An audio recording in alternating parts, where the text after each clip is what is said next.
म्हणजे रेकॉर्डिंग झालं हे गाणं माझं, पण भजनात पहिल्यांदाच म्हणतोय आणि खरोखर सांगायला आनंद वाटतोय की हे गाणं ज्या दिवशी रिलीज झालं 5 तारखेला ज्या दिवशी रिलीज झालं त्या दिवशी एक दिवस पण पूर्ण नव्हता झाला, 18 तासातच या गाण्याला 50,000 व्ह्यूज आले होते.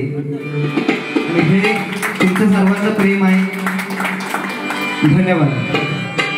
मोरया तुझारी नाद घुमला नभला टुनी आले सरी बरसुनी आल्या सरी बरसुनी आल्या देवा तुझ्या स्वागताला